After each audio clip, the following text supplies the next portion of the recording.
Okay, well, good afternoon, and I want to welcome again to our subcommittee, the Secretary of Health and Human Services, Robert F. Kennedy.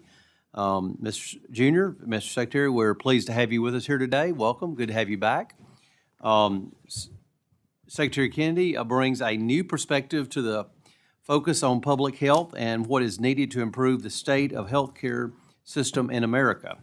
For too long, public health recommendations have not revisited the science of supporting them, and the healthcare system lacks focus on improving health and wellness for better long-term outcomes. Secretary Kennedy's Make America Healthy Again initiative has galvanized advocates who want to take a direct role in improving their health and their well-being. The federal government is currently spending, well, let me rephrase that. American taxpayers are currently spending an estimated $1.9 trillion annually on health care programs and services, which constitutes over a quarter of federal outlays and the largest category of federal spending. The United States vastly outpaces every other country in the world on a per capita health care spending. And yet, despite this massive and growing investment, America's health outcomes are often lower than other developed countries. Life expectancy in the United States is lower than in any other developed economy, while rates of infant and maternal mortality, obesity, diabetes, and heart disease are higher. That does not mean that targeted money spent on the right work isn't important, but simply more money to the system is not necessarily improving our outcomes. It's time to do something different, and I want to commend Secretary Kennedy for charting a new course to fight chronic disease that is crippling America. In addition to taking on chronic disease, the administration is restoring common sense to hospitals that perform mutilating surgeries on children. The Department of Health and Human Services has taken numerous actions to end the practice of sex change surgeries on minors in the healthcare system. These so-called treatments expose children to irreversible harm that will last their entire lifetime. Ending these practices is long overdue. Also, long overdue is enforcement of conscious rights protection by the Weldon Amendment, which for over 20 years has prohibited the discrimination of healthcare entities by state and local governments because they refuse to provide coverage for abortion. Prior secretaries have blatantly ignored the law in order to protect the far-left government, forcing their views on faith-based providers. Just last month, the Department of Health and Human Services announced an investigation into 13 states for violation of the Weldon Amendment. So thank you, Secretary Kennedy. Thank you for your agency standing up and doing the right thing. Another area that I want to see the administration focus more on is the status of rural health care. Hospital closures, maternity deserts, and limited access to general surgery abounds in much of the United States. Being from Alabama and being from a rural state, rural communities deserve better from their government. The One Big Beautiful Bill provided $50 billion for rural health care transformation, and I think discretionary investments into this space can complete this effort. Like with any other budget, the proposal puts forward by your agency seeks to balance objectives of fiscal stewardship while putting a priority on the most critical investments. Like last year, I doubt that we will be able to agree on areas for reduction. I'm a strong supporter of investments for NIH and believe extreme swings in funding supporting biomedical research are counterproductive. I respect that to fit the President's objective, you've had to make some hard decisions. And I look forward to working with you and the Director of NIH, Dr. Pottichera, to finding the right balance on spending on research to ensure that America's rightful place are at the forefront of scientific breakthroughs. So, Mr. Secretary, as I'm sure you've learned in your time in federal service, implementing reforms in Washington is not an easy task. The President has asked you to take on a very mighty challenge, and I look forward to your continued success in ways that we can work together to continue making America healthy again. And with that, I would like to recognize the ranking member, Ms. DeLauro, for any opening remarks that she might have. Thank you so much, Chairman Adderholt, for convening today's hearing on the Department of Health and Human Services proposed budget. Now, I want to say a thank you to Secretary Kennedy for taking the time to join us today and to hear his testimony and to be able to engage in a dialogue over our questions. Secretary Kennedy, you and I spoke on the phone recently about this, but let me just commend you on your recent efforts to reduce the amount of microplastics in American drinking water. We know there's a pervasive problem with these contaminants, and I applaud the department's efforts alongside the EPA to classify microplastics for the first time as water contaminants. Microplastics have been shown to cause damage to our respiratory system, increase our risk of heart attack and stroke, potentially lead to colon and lung cancer, along with a slew of other negative health efforts. They have been found just about everywhere and in just about everyone. Even newborns enter the world with microplastics already in their bodies. And I did mention this to you on the phone, and for anyone who wants to bother to take a look, there is a book out called Plastics, Inc., The Secret History and Shocking Future of Big Oil's Biggest Bet. Our oil companies are upping the production of plastic as a safeguard against falling revenue, which talks about this issue here is that each person's brain contained around 7 grams of plastic, an entire disposable spoon's worth. Those who suffered from dementia had more plastic in their brains than those who did not. So, again, let me commend you and the department for walking down that road and getting that done. We need to act quickly and seriously to stop this pollution of ourselves and our planet. This designation is an important step in the right direction. I was very proud of the work that Chairman Adderholt and I and every member of this subcommittee were able to do earlier this year on the fiscal year 2026 funding bill for the Departments of Labor, HHS, and Education. It illustrates that despite partisan divisions, we can still come together on a bipartisan basis, negotiate in good faith, and forge an agreement that passed overwhelmingly. I was extremely disappointed to see that the White House budget request did not build on that progress we made, but instead has proposed extreme cuts to programs that the American people rely on. Mr. Secretary, the budget request proposes a $16.5 billion cut to health agencies funded by this subcommittee.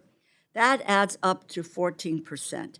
And frankly, it signals a lack of good faith on the part of the administration and indicates to me a shameful reversion to the same extremism we found in the pages of Project 2025. The president is failing the American people. He is failing to bring down the rising cost of living, which he promised to do again and again on the campaign trail. Instead of taking any action to bring down costs, he has called affordability a, quote, con job, a hoax. Just the other day, he said, and I quote, the United States can't take care of daycare or Medicare or Medicaid because, quote, we're fighting wars of choice, not necessity, that the vast majority of Americans are opposed to. The president wants to increase funding for the Pentagon by $500 billion to fight his wars overseas. Meanwhile, his budget proposal includes no increase in funding for child care.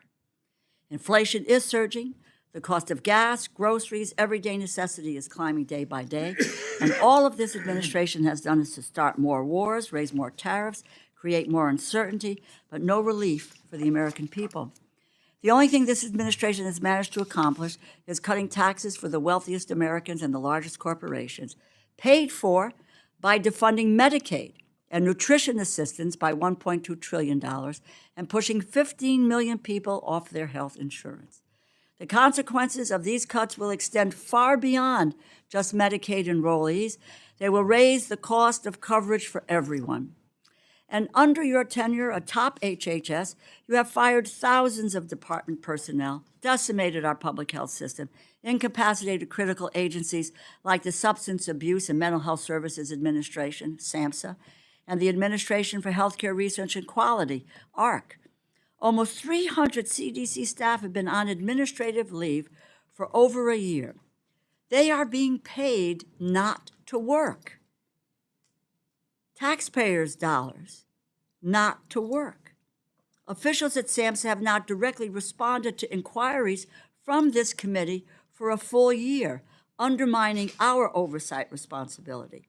The HHS funding bill we passed in January requires monthly agency briefings for the committee, but not a single one has been scheduled. It has been even longer since AHRQ awarded funding for a new research grant, and as far as we can tell, they have ceased to function as independent health agencies. Over the past year, Mr. Secretary, you have terminated hundreds of NIH research grants, not because there was any problem with the research being conducted, not because they were breaking any rules, but because they were researching issues that you just personally do not like. We must fund research that is based on scientific evidence and not on subjective opinion. This administration has extorted public universities in order to extract ideological concessions. Again, the problem here was not that they were engaged in misconduct, but that you just did not agree with them politically. You choose to use your power to force them to agree with you, and this is a pattern that extends beyond public funding for health research. In August, you fired the director of the CDC, Susan Menares, because she refused to put blind loyalty to your own personal beliefs above empirical data and scientific research. You replaced the CDC's vaccine advisory panel with people who share your anti-vaccine agenda. Fortunately, a federal judge blocked their attempts to gut the childhood immunization schedule. The judge correctly ruled that your handpicked advisors were, quote, distinctly unqualified, unquote, due to their lack of vaccine experience. You are the Secretary of Health and Human Services. You've been in this position for 14 months.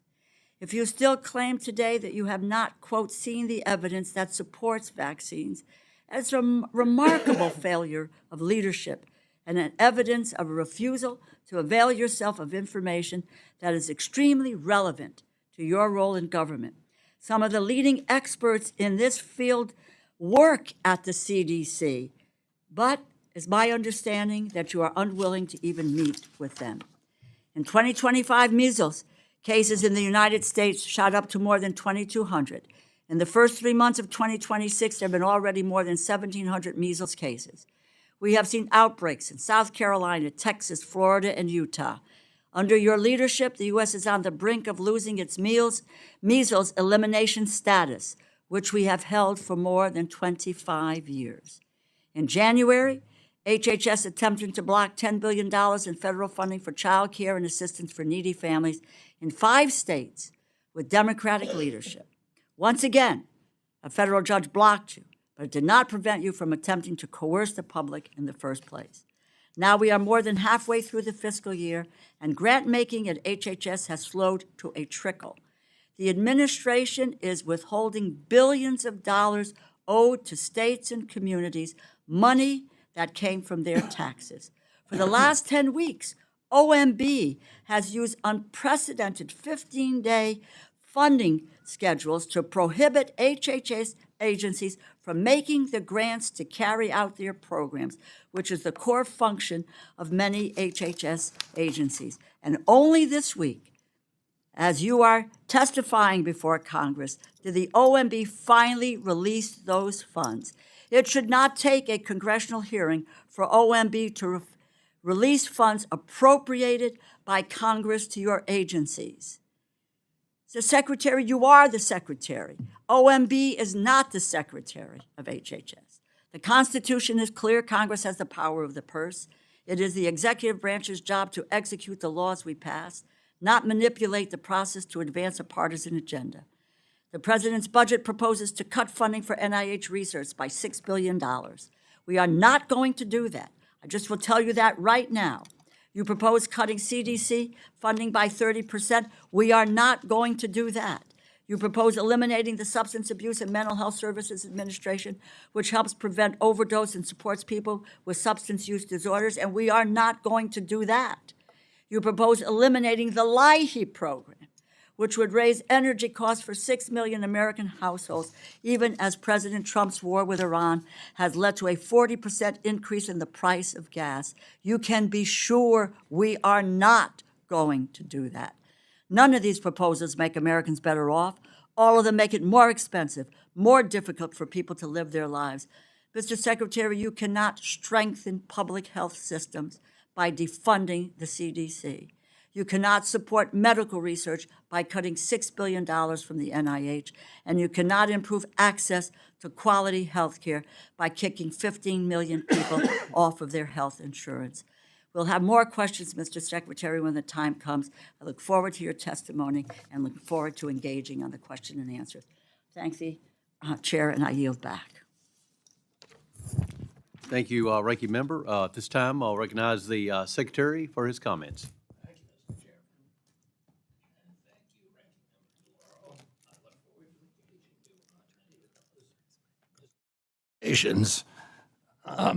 That you just outlined.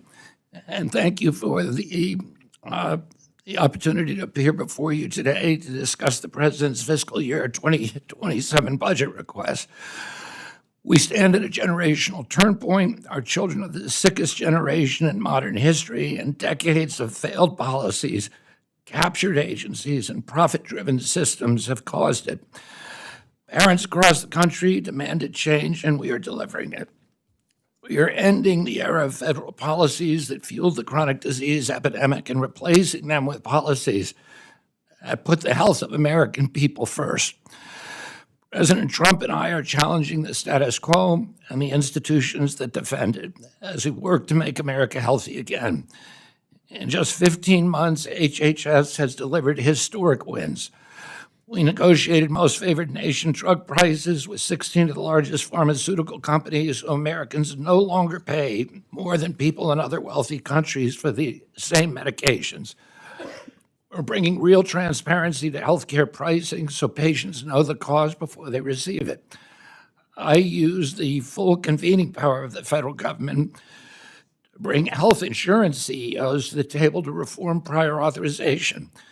We're cutting red tape, speeding decisions, and demanding transparency. We're also cracking down on waste, fraud, and abuse. This year, HHS and USDA issued new dietary guidelines that put real whole food at the center of the American plate. We flipped the food pyramid upside down and sent a clear message to the American people: eat real food. HHS has also opened the door to partnerships with the industry, trade association, nonprofits, and advocacy organizations. More than 50 medical schools have committed to expand nutrition education from an average of just 2 hours to 40 hours. Food manufacturers are stepping up too. More than 40% of the food industry is committed to phase out petroleum-based dyes by the end of the year, and many have already eliminated them. In conjunction with these efforts, FDA approved 6 natural food colorings derived from fruits and vegetables. Through President Trump's Great American Recovery Initiative, HH is matching compassion with action to help Americans break the cycle of addiction. At HHS, we are prioritizing patients with ultra-rare diseases and their families and driving faster access to life-saving treatments. We're restoring gold standard science and integrity across the agency. We're protecting children from sex-rejecting procedures that expose them to irreversible harm. We are eliminating outdated and misleading warning labels on hormone therapies used to treat women during menopause. We're strengthening our oversight of organ procurement. We're implementing Operation Stork Speed to ensure the safety and quality of infant formula. We're applying that same focus and urgency to rural America. The Rural Health Transformation Fund, which the chairman mentioned, delivers the largest investment in rural health in our nation's history, $50 billion over 5 years, to strengthen rural hospitals and ensure Americans can access the care they need no matter where they live. Members of Congress on both sides of the aisle have made rural health a clear priority in their conversations with me because every state is feeling the strain of hospital closures, workforce shortages, and gaps in access. HHS announced more than $135 million investment this month to expand rural residency programs and nutrition services. The data is clear. When physicians train in rural communities, they're far more likely to stay and serve there. The president's budget puts all these priorities into action. It invests in prevention because preventing disease costs less and delivers better outcomes than treating it. As my uncle, President John F. Kennedy, said, progress is a nice word, but change is its motivator, and change has its enemies. We see those forces clearly: entrenched interests, defenders of a fallen status quo, and institutions that put profits ahead of the American people. That resistance underscores the urgency of this moment. We can reverse chronic disease, improve public health, and lower costs. And I stand ready to work with this committee and Congress to seize this opportunity to implement and codify lasting generational reform in American healthcare. For our country, for our children, and for the health of the American people, together we can make America healthy again. Thank you. Thank you, Mr. Secretary. And we appreciate, again, you being here today. I know you've had a long day and been on the Hill, so we thank you for spending time with us this afternoon. I want to mention the chemical abortion, mifepristone. It is, as you probably know, FDA has issued a black box warning. And I'm going to read what the warning says. Serious and sometimes fatal infections and bleeding occur very rarely following spontaneous surgical and medical abortions. Recent data shows that the rate of serious adverse events is closer to 1 in 10, or 10% of women who take the drug. However, at the same time, FDA does not currently require reporting serious non-fatal events. My question is, how can the department appropriately address the risk of chemical abortion drugs to the health and safety of women without the reporting of serious adverse events? Mr. Chairman, I regret that I can't talk about that issue because, as you know, it's under litigation in Louisiana, and I've been advised by the Office of General Counsel to not discuss it. Oh, so right now you don't have any about any reporting requirements or any changes right now? Is that are you? Yeah, they've asked me not to discuss it because anything I say may have implications on the litigation. Yeah. Okay. Well, I do want to mention, and I understand that, but I do want to point out that modifications issued by FDA under the previous administration created a mail-in order abortion scheme that completely removed the in-person dispensing requirement. It requires no ultrasound, no gestational age confirmation, and no assessment of risk. The black box warning directs physicians to inform the patient about risk, such as severe pain or heavy bleeding, and advise them to bring the medication guide with them so a potential emergency room provider knows what they're undergoing for a medical abortion. And so, even though you can't speak to it according to your counsel, I do want to say that when you do have serious risk factors like ectopic pregnancies, that it's very difficult when you have no requirement there be any physical examination of a woman. And so we would clearly, this is an important issue for many members of Congress, and I would be remiss if I didn't take this opportunity to let you know that some strong feelings on behalf of members of Congress. Let me go to talk about a little bit rural health care, as you mentioned.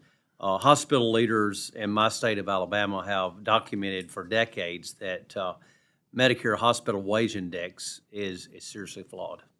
that it is heavily distorted by exceptions, and it creates a self-perpetuating disadvantages for low-wage and rural states. And that results in, I know in Alabama alone, hospitals being paid substantially less for providing the same care. My question is, how is CMS evaluating whether the current wage index methodology accurately reflects true labor market costs today?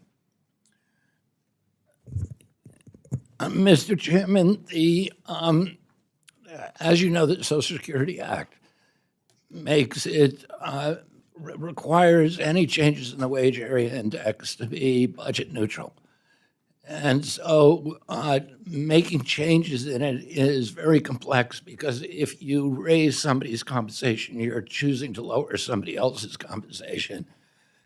And ultimately, this is it's a problem that is, as you say, helping to destroy rural hospitals. We've lost 120 rural hospitals since 2010, but it's something that we can't fix at HHS. We need Congress to intervene, and we are here to provide technical advice and to work with you to make sure that we get something that works. Yeah, well, like I say, in CMS and evaluating whether the current wage index methodology accurately reflects the true labor cost, I think that's something that should be looked into if they could look at the true labor cost, and then they could help Congress determine a statutory solution to it.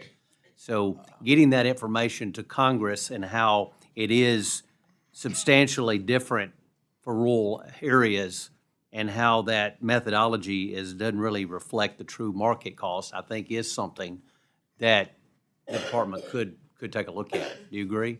I'm happy to work with you and to bring Dr. Oz in to work with you on possibly developing that kind of study. And that's what the request would be, is we want to, have the information so we can, where the information's laid out, so Congress, if it need to be, we can determine statutory solutions to it. And with that, I will now recognize the ranking member. Thank you, Mr. Chairman. I would just make this reference to you. This is a different tack on rural health. There's a $50 billion rural health fund. This article talks about is coming up short, and that will be a very detrimental effect on rural hospitals and their abilities to stay open. My time is limited, Mr. Secretary, so I'm going to ask a couple of quick yes or no questions to start. Tobacco is the leading cause of death and disease in the United States, killing 500,000 Americans every year. Do you think it's important to prevent youth from starting to use tobacco? Yes or no? Yes, I do. Okay. Do you think it's important to raise awareness about pregnancy-related complications that lead to women dying? Yes or no? Yes, I do. Okay. On April 1st, it marked 1 year that American taxpayers are paying nearly 300 CDC staff, including those who work on tobacco prevention, maternal mortality, and disability in health, which advises a program synonymous with the Kennedy Shriver name, Special Olympics, to be on administrative leave. For more than 1 year, public health experts are being paid not to work. Waste of taxpayer dollars, $38 million. You can bring these staff back from administrative leave, just as you brought back the CDC employees focused on occupational health. Can you commit to bringing back these experts from administrative leave and really end this wasting of taxpayers' funds? I expect that President Trump, I believe that he is going to release the nominations of the new team at CDC, including the new CDC administrator or director this week, hopefully today or tomorrow, and that decision will be in their hands. Okay, but you could bring back, as you did, the folks with regard to a focus on occupational health. But from your point of view, can you bring these folks back that have been on administrative leave? These are people who were, your employees. So, Well, this is an issue that at this time Jay Bhattacharya is acting as head of CDC. That's a decision that he would normally make. We lost a lot of employees at CDC, but So the answer is no, you won't bring them back. Thank you. Thank you. Okay. Let me, I actually have two other questions. I'm going to try to move as quickly as I can. On March 15th, the FDA recommended that Raw Farm voluntary recall its cheddar cheese made from raw milk linked to E. coli contamination. April 2nd, after 18 days, company finally initiated voluntary recall, but only, quote, under protest, according to the gentleman in charge, Aaron McAfee. 18 days, 18 days. 9 people sick and 3 hospitalizations, 1 case of serious kidney condition, more than half the cases involving children 3 or younger. The FDA's initial outbreak alert, the agency stated that they were, quote, providing information to consumers and retailers so they are aware of this outbreak before deciding to eat raw farm brand cheddar cheeses or to serve it to children. Usually the alert says consumers, retailers, it's a quote, should not eat, sell, or serve, or consumers should check their homes for recalled products and throw those products away.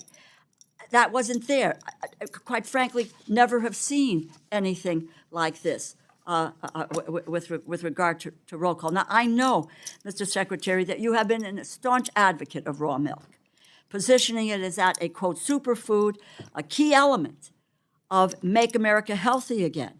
Talk about it reducing chronic disease. You describe the FDA's aggressive suppression, that's a quote, of natural unprocessed foods. You've said that you've drinking it yourself, despite federal health agencies' warning of safety risks.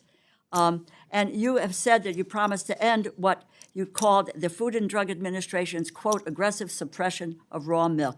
You urged the CEO of Raw Farm to previously apply for an advisory role at the FDA to establish national standards for raw milk distribution, and you're a longtime promoter of raw milk and a customer of Raw Farm.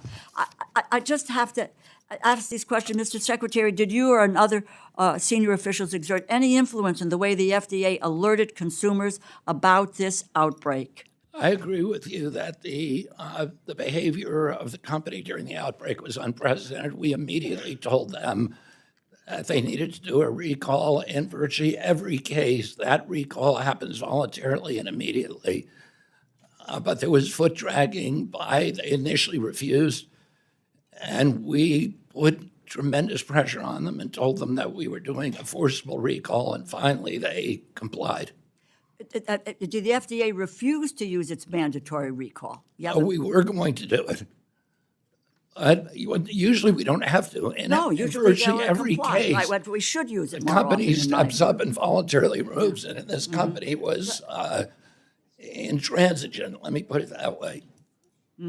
I just have, I having, said what I said, and what your view is on raw milk, unpasteurized milk, and the FDA's website says raw milk, unpasteurized milk can harbor dangerous germs that can pose serious health risks to you and your family. You have your own personal views about raw milk. They cannot be part of a health protocol.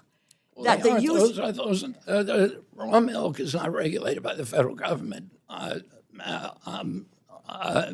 Congresswoman DeLaura. Unpasteurized milk. Yeah, it's regulated by the states. It's not regulated by us. Well, they can I'm not sure what legalize your it within question their is. borders. We don't regulate it. FDA does not regulate it.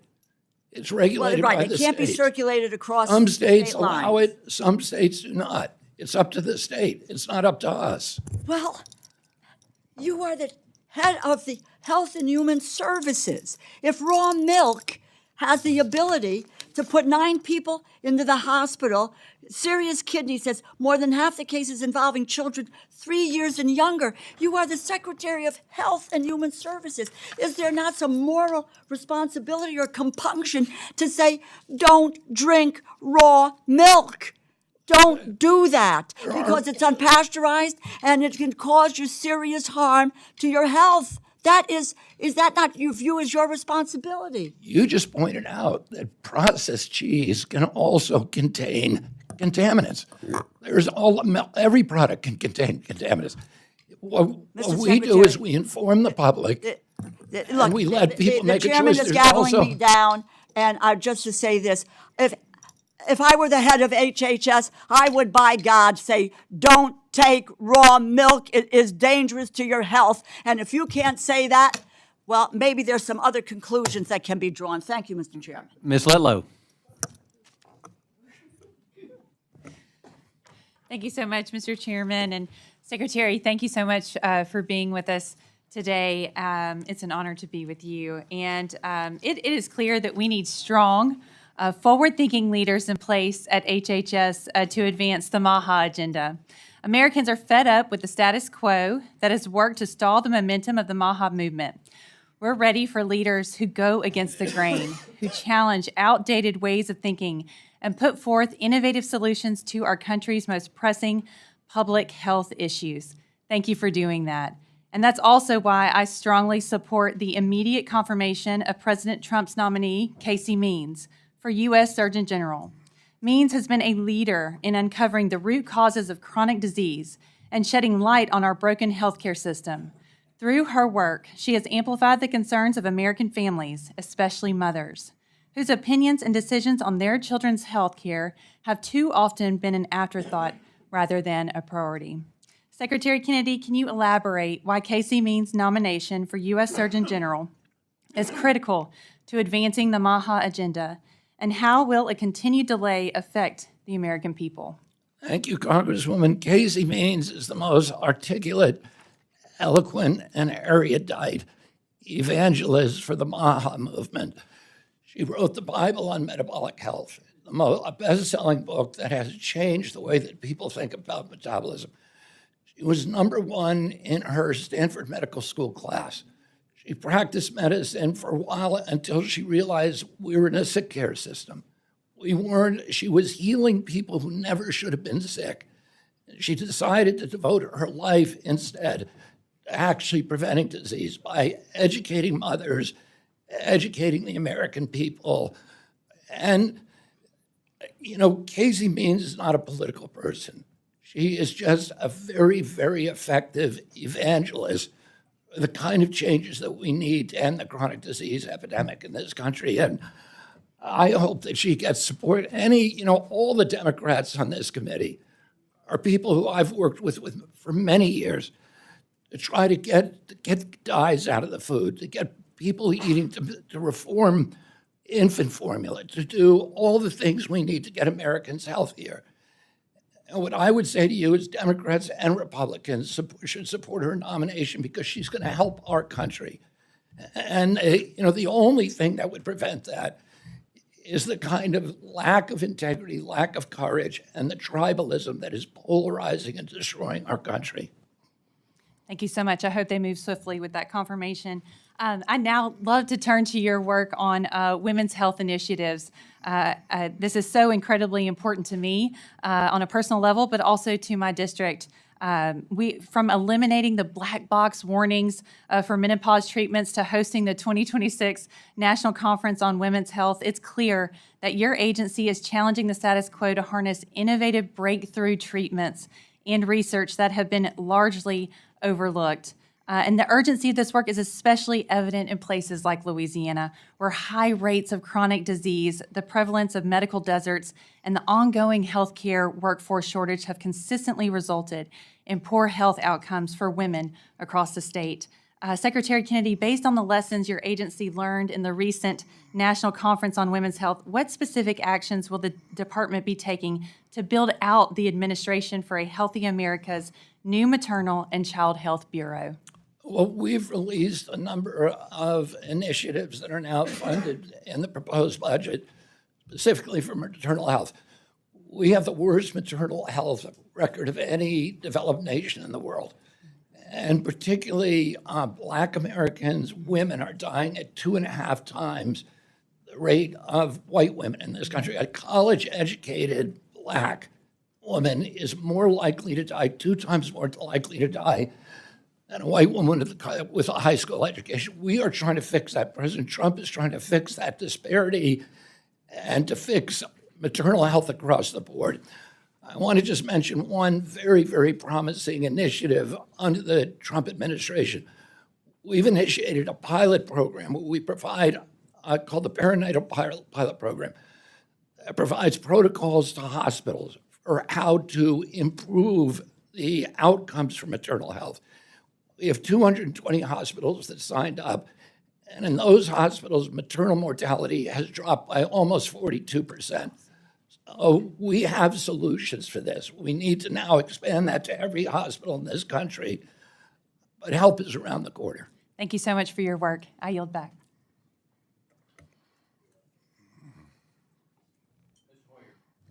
Thank you very much, Mr. Secretary. It's always good to see you. I have 77,000 federal employees in my district, so it will not surprise you that I'm going to ask some questions to deal with FTEs and the ability of your agency to respond to the challenges that you put forward that we all know are challenging the health of our country. But you need people with talent, with expertise, and with conviction to pursue solutions.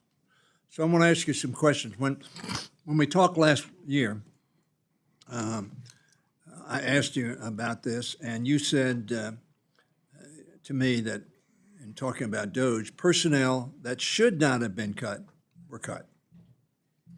I don't know whether you still believe that, but that's what you said last year. How many full-time employees do we have in HHS now, which includes? Last year, when I talked to you, there were 62,000, down from 82,000. We are now at 72,000, and we're hiring 12,000 new employees. We will have made up for all the employees that we lost.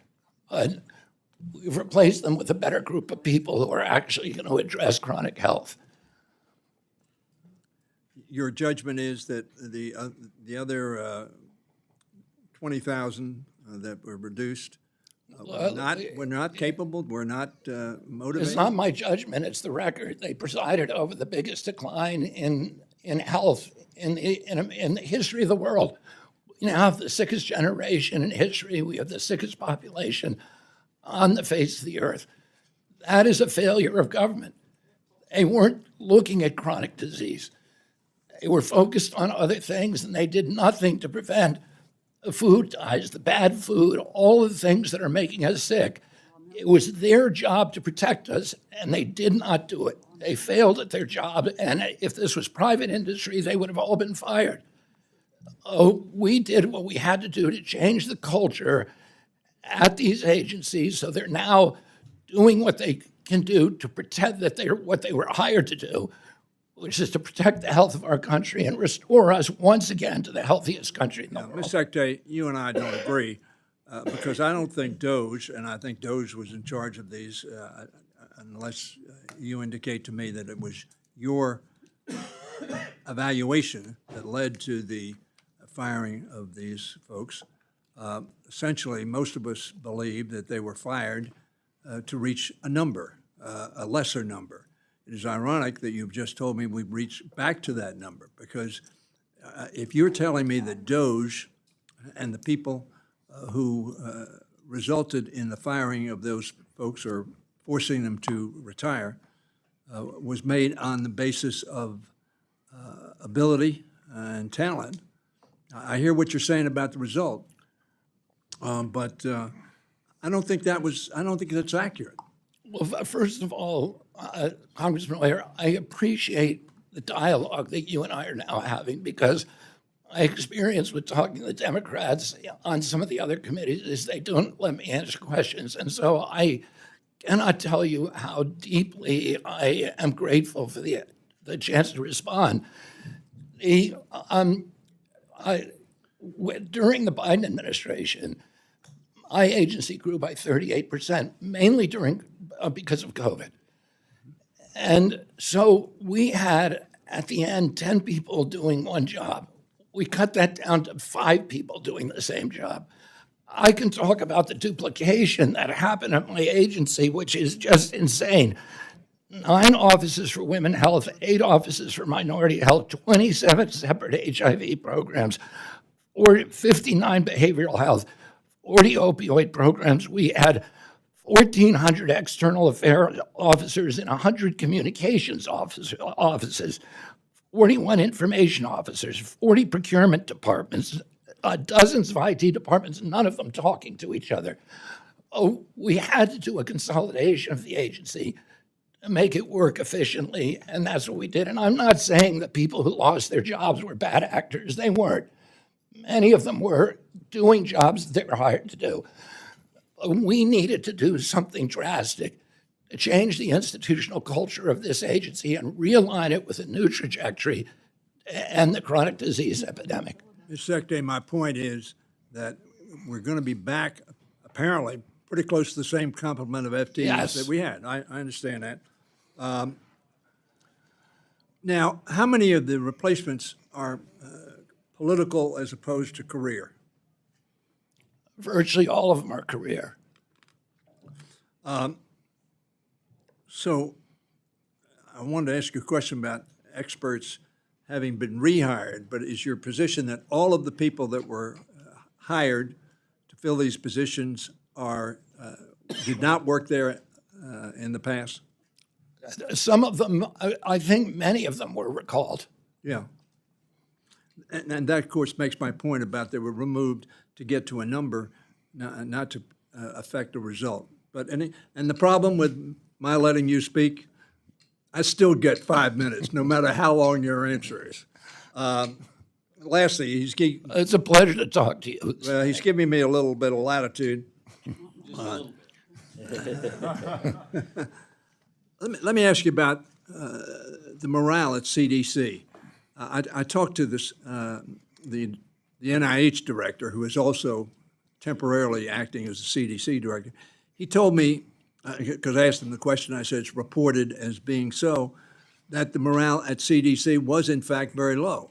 If the morale is low at CDC, inevitably the work that they do will not be up to the standard you want or that I want or the American people want. What is your assessment of the morale at CDC? I can't give you an honest assessment. I can give you what I've been told by Jay, which is the morale is much better than it was a year ago. I think a year ago it was really at a nadir, during all the rifts.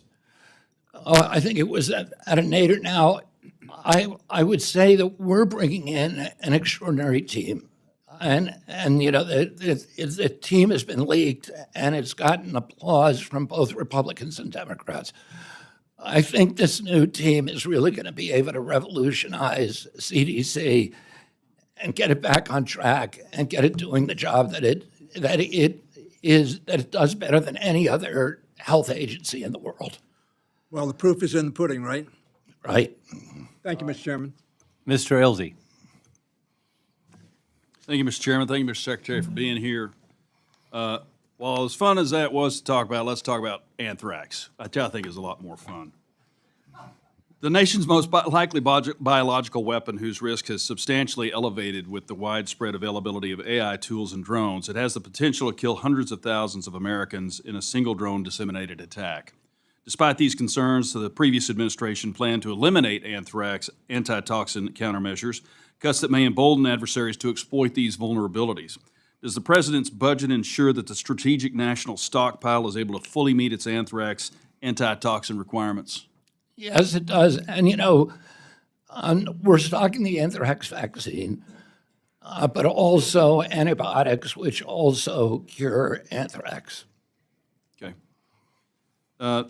Something that, the Chinese, everything they do is a pattern of life. They want to find out everything about American life, and they want to use that in a military means. So Texas Governor Greg Abbott has directed state agencies and state-owned medical facilities to assess the potential cybersecurity risks associated with medical equipment manufactured in China. In addition, recent reporting has highlighted concerns regarding patient data security and patient safety risks associated with medical devices produced by Chinese-owned companies and used in the United States. How does the Department of Health and Human Services assess these emerging cybersecurity and data security risks? And what steps is the department taking to ensure the Americans' health data and healthcare systems are safeguarded? This is an issue that we pay a lot of attention to. We're working with ASPR, with BARDA, and CMS to reduce the use of Chinese products, not only medical devices, but also we're putting this year $325 million into reshoring APIs and pharmaceutical production in this country so that in future pandemics, we won't be reliant on a supply chain that China controls. Absolutely. How does your department plan to sustain the nation's medical countermeasure pipeline and preparedness posture against evolving CBRN threats, chemical, biological, radiological, and nuclear threats? As I said, ASPR and BARDA are funded in this round, and I feel very, very confident in John Knox and the team that we have there that they are on top of those issues. Okay, thank you. And on a personal note, I'd like to say that a couple weeks ago, I found myself in a foreign nation. TMZ wasn't there; they didn't find me. But I got the opportunity to have an infection in my leg. Probably too much information, but the point I'm trying to make is this: I got to go to a National Health Service hospital where nobody was kind, nobody was caring, and they gave me just enough sugar tablets to leave the hospital and not die. So I just want to say that coming back home and getting medical care, we still have the best medical care in the country. Nobody is denied service. You get exactly what you need, and I'm proud to be an American because of that. So thank you for the job that you're doing and the work that you're doing. And agreed on your assessment of the quality of healthcare in this country. It's the best. We have other problems. We have misaligned incentives, and we spend too much money, but if you're sick, there's no place you would want to be sick than in this country. Mr. Spokane. Thank you, Mr. Chairman. Thank you, Mr. Secretary. Last year, when you came here, there's a number of things we agreed on to start out with right away. And you even commented you wish that everyone had asked questions the way I did. And we had a specific request to talk to you about the 988 line and LGBT funding, and you said you'd be glad to have a follow-up conversation. We reached out to your office. Your scheduler got back to us, said they were throwing on Jordan Cox onto it. We followed up, and and you and I never had a conversation. And I just want to let you know I was very disappointed because that's something that you had promised to do. We should have had that conversation. And if we can't have a conversation, it's not ideological, then that's a problem and a disconnect that we've got to figure out for the future. I apologize for that. Before I leave today, I'm going to give you Ken Callahan's number, and if you can't reach me, you reach him, and he will get me. So I don't know how that happened. It should not have happened. I And I'll share return this with calls you from so you have Congress it. all the time, so I apologize for that. No problem.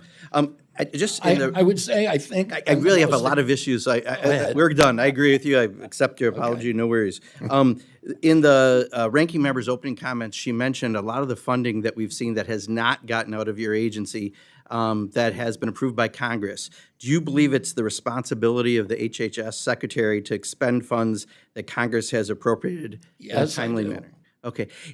I just hope that, we can follow up maybe on that issue because I've had 3 groups this week came in with funds that have not been released going back 2 years from the agency. And because of that, at some point, where we sit on this dais might change a little bit. And we want to make sure that, we have those funds expended, or else we may have to look at how to make sure they're happening out of your office. The main thing I really want to ask about is something I think much of what you're doing around healthy foods and health is right on, dead on with the MAHA movement. But there's other things that I got to admit honestly confuse me. We won't talk vaccines at all this year, but I do want to talk about glyphosate. About glyphosate? Yeah, this is something you've got a record on. You said it was probably a carcinogen. You've talked about one of your tweets, likely one of the most chronic disease epidemic, most widely used here in Europe. Shockingly, much of our exposure comes as its use as on and on. You said your USDA, when you were running for president, will ban that practice. And Casey Means, who you just brought up, also talked about grave concerns and about it as a carcinogenic. And you said, I believe it causes cancer. Those are all your words.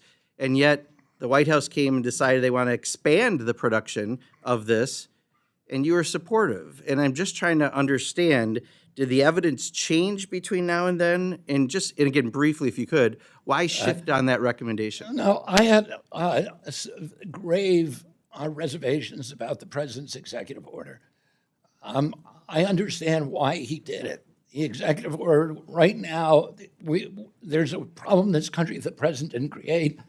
97% of corn is glyphosate. You can do it in dependent. 60 seconds because I got one more. slide. 98% of soy is glyphosate dependent. 100% of glyphosate is made in China. So do you still think it's carcinogenic? Maybe that's easier. Oh, yeah. Yeah. So I would like to make sure that MAHA does not become MAHWICA, which is Make America Healthy when it's convenient again, right? And this is kind of out of convenience, right? If you know it's a Well, it's a national carcinogenic, security issue because China can shut off our food supply overnight. would you right now eat something with glyphosate on it? Would I? Yeah. You've got a reputation I for eating probably do interesting things. Would you inadvertently, eat but a, not by choice. right?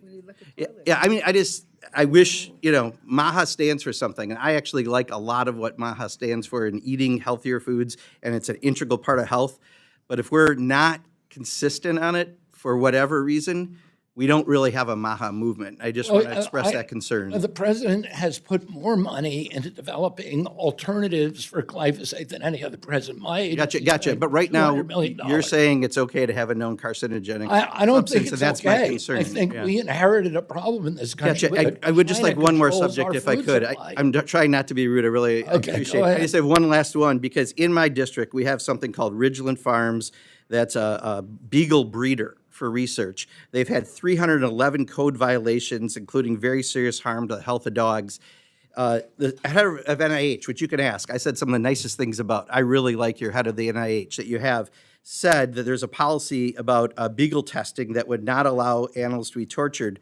And that's part of what's happening with this facility. So grants are still, in the last month, going to groups that are getting beagles from Ridgeland Farms. Could you please take a look at this? Because they are under, right now, not a court order, a settlement to close down part of their breeding facility by July 1st, but they're not getting rid of the 2,000 beagles they have, and if they don't, we know what's going to happen. They're going to get euthanized, and I just want to make sure that for that commitment, which is a good commitment, not to harm the beagles, right now you're still giving money to groups through the NIH that are using beagles from this highly questionable farm. I have a hard time, I believe you, but I have a hard time believing that.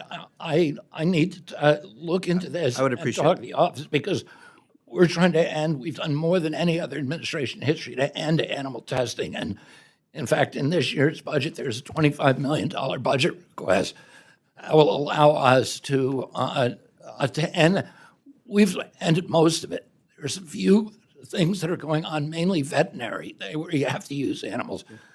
But that, what you're describing should not be happening. And I'll be glad to share these with you so you have them. Okay. And then if we could have that follow-up, I really would appreciate it. I will. And again, I'm going to give you Ken Callahan's number, and I really appreciate it. we will get back to you. Thank you. Yeah, recognize the gentlelady from Oklahoma. Thank you, Mr. Chairman, and thank you, Mr. Secretary, for being with us this afternoon. It's been a long day, I'm sure. So let me start by saying that I applaud the work that your agency has done to keep Americans healthy. I believe in HHS's mission, and it's anchored by a simple but essential truth. There is no path to a healthier nation without a strong and sustained investment in scientific research. It was mentioned earlier, the discussion with NIH. I had the great pleasure of hosting Dr. Bhattacharya in Oklahoma last year, and it was a wonderful experience. I believe that sustained strategic investment in NIH will maintain our global leadership in biomedical science, accelerate medical breakthroughs, and confront the chronic disease epidemic that burdens families across this country. A robust and reliable NIH budget is the cornerstone of that mission. Breakthroughs do not happen by accident. They grow from long-term commitments to discovery, stable funding streams, and a national belief that medical innovation is both possible and necessary. Moreover, strong NIH funding is not just about today's research, it is about maintaining U.S. leadership in biomedical innovation. As someone who is a commissioner on the National Security Commission on Biotech, I am committed to making sure that we continue to invest in biomedical innovation. And as our adversaries accelerate their investments, especially in early phase clinical trials and research, we cannot afford to fall behind in investing in the future. NIH's budget is essential to ensuring that scientists, universities, and research institutions remain unmatched engines of discovery and innovation. So NIH has historically had bipartisan support. What are the primary areas within NIH that would see either reductions or expansions under your proposed funding plan, and how will you ensure that those shifts don't impede ongoing research? Let me give you a couple of examples. $800,000 to the Medical College of Wisconsin, or cardiometabolic impact of gender-affirming hormone therapy in transmasculine young adults. $650,000 to Georgia State University for an intersectional approach linking minority stressors experienced by transgender and gender-diverse adults to alcohol and drug use comorbid with mental and physical health outcomes. I can give you hundreds of those. There was $1 billion being spent on the genetic cause of autism. That's like studying the genetic cause of lung cancer and not wanting to look at cigarettes. There was so much waste there. Now, nobody wants to cut NIH funding. I don't want to cut it. Russ Vought doesn't want to cut it. The president doesn't. You have a $39 trillion debt. It is a social determinant of health. Every child in this country has a $6,600 debt. And that before they make a single health care claim. And so we've been asked to cut by 12% across my agency, and all of those cuts are painful. Nobody wants to do them, but somehow we've got to tighten our belt in order to save our kids from these kind of costs. My agency gets twice as much as the Defense Department. We're spending a lot on healthcare, but we're also recalibrating NIH spending, so $30 billion of it is going to chronic disease, which they've never studied before. We're going to find out what the causes are, what the etiology is, and how to eliminate those exposures. Thank you. You warned in your testimony that China now conducts more phase 1 clinical trials than the U.S., citing this as a competitiveness risk. What measurable outcomes should Congress expect from the FY27 NIH investment to reverse the trend? Can you repeat the first sentence? Sure. You warned in testimony that China now conducts more phase 1 trials than the U.S. What can Congress do to expect? What can Congress expect from the FY27 NIH investment that will reverse this trend? I mean, we're already doing, we are accelerating drug approvals like it never happened before. We're also doing more surprise inspections in China because they're using unethical practices to steal our IP, to steal our best scientists, to steal our doctors. This year, China approved more or produced more drugs that were licensed than the United States, almost half of them in the world. They've gone from 3% of clinical trials to about almost 40%. Oh, they are eating our lunch, and we are responding. You know, Arnie McCary just approved 2 new drugs, oncology drugs, one in 55 days and one in 44 days, the fastest in history. So we are accelerating approvals, accelerating the times from conception to commercial use, and in order to bring that to make us competitive with China and Australia, by the way. We're also investing $325 million in reshoring pharmaceuticals, and we have a great American plan which requires that puts first in line drugs that were researched in the United States. So we are doing everything we can to restore the advantage the United States have and keep America number one in medical research. Thank you, Mr. Secretary. I appreciate the answer, and my time has expired. I yield back. Ms. Frankel. Good afternoon. Thank you for being here. So you mentioned to Mr. Pocan that you agreed that when Congress appropriates money, that money should be released. So I want to talk to you about Gavi. Gavi is an organization that procures vaccines for use in developing countries, mainly in Africa, to help prevent deadly diseases, including malaria, measles, Ebola, yellow fever. Since 2000, Gavi has helped prevent nearly 20 million deaths, mostly children, and stopping deadly diseases before they spread.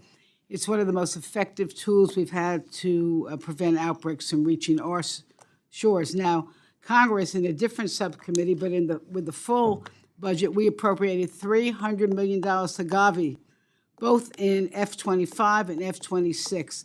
None of this funding has been released, and we have told, the State Department has told us they're waiting for your approval at HHS to obligate these funds, and that you are holding up based on unproven anti-vaccine beliefs. So I want to just say this. I'm going to get into an argument with you, but these funds must be released immediately. It was a bipartisan appropriation, and we're trying to keep people alive and keep people healthy. That's number one. Number two, I want to go to a little different subject, which is Medicaid. In Florida, we have 4 million people on Medicaid. Half of them are children. And right now, Florida's hospitals receive standard Medicaid reimbursements at only 50% of the care.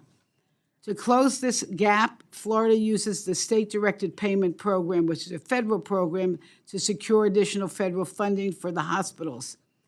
And they're providing essential services to our low-income populations. Florida is one of 3 states, we're one of 3 states whose state-directed payment programs have not been approved by CMS. And without approval, Florida is facing a $4.5 billion annual federal funding shortfall. This is not just a budget issue, it's an access to care issue. It's going to hospitals, some will go out of service, some will cut services. We are going to lose thousands of healthcare jobs, and patients are going to get sicker. This delay is unnecessary, it's dangerous, and I am requesting that you take a look at this and CMS act immediately to update, to do this. We are meeting every week with Florida officials to try to make this happen. All right. It's an $8 billion, so Florida gets more than any other state. It's a huge amount of money. And as you know, it's been used to game the system. Well, okay, I don't want to get into arguments. I got some other things for you, but please take a look at it.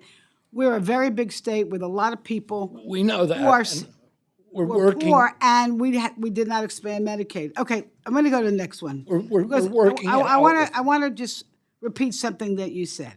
You said that these cuts now are to save children later. I'm telling you that your cuts, these children are not going to be around because of your cuts. I don't know who you're killing children to save children. One of your budget calls for the elimination of Title X, which serves 2.8 million low-income patients a year, provides basic care, birth control, cancer screening, STI testing, and infertility services. And eliminating this program would be a dangerous mistake. It means more undetected cancers, more unintended pregnancies, fewer preventive care options. And we've also been told that if you have the funds, you're going to divert them to clinics that do not provide evidence-based care and push anti-abortion narratives. This is going to make things worse. So Title X has been bipartisan. It's worked because it delivers real trusted care to people who need it the most. And I am just urging you to keep that in your budget. And my last 45 seconds, you also want to eliminate your fall prevention program. Falls is the #1 injury-related death for Americans over 65. 1 in 4 seniors, 14 million a year, experience a fall, leads to 3 million emergency room visits, 1 million hospitalizations, and a $50 billion cost to the healthcare system annually. Fall prevention programs work, and so it doesn't seem to me make any sense to cut those programs. And with that, 10-9-876-54321. Thank you for being here. I yield back. Thank you, Mr. Chairman. Mr. Secretary, thank you for being here with us today. I want to follow up with you on a few of the questions that have been raised. First, I appreciate learning about the reshoring effort for APIs in our medicines. And I wonder if you could talk a little bit more about that, because one of the things we've learned over the last year especially is our dependency on China for rare earth and critical minerals, and pharmaceuticals seem to be in that same situation, and I'm encouraged to hear about this investment, and I wonder if you could talk a little bit more about that. I mean, we are, President Trump has made it a priority to reshore all pharmaceutical production for critical medicines in this country. The APIs, as you know, are the precursor chemicals and compounds that go into building a variety of pharmaceutical drugs. During COVID, it became clear that we did not have any control. We were virtually producing no APIs. They were all coming from China and India, most of them from China. So President Trump has made this a priority, and we have, in addition to the $325 billion that we're putting into it, there's also, or million that we're putting into it. President Trump is putting billions in from the tariffs, and we have secured agreements during the MFN negotiations with these companies to build billions and billions of dollars of plants right here in the United States. I think Lilly alone is building 6 new plants. Pfizer's building plants. All the big companies are now building here in the United States. We're going to be in a lot more secure position 2 or 3 years from now than we are today. Wonderful. Does BARDA need any more contracting authorizations to help accelerate domestic production? You know what? I will have to meet with you. I know we have a slightly expanded power under the last bill, and I need to meet with my staff over there to see if there's something additional that we need, and I appreciate that offer, and we will get back to you. Okay, thank you. Also wanted to follow up with you on some of the unethical practices used by China, because one of the concerns with their clinical data is sometimes it may be linked to forced labor or other human rights abuses. Is there anything HHS can do about those kinds of? Well, yeah, before we came in, there were no surprise inspections, and now we're doing that, and we're doing a lot of them.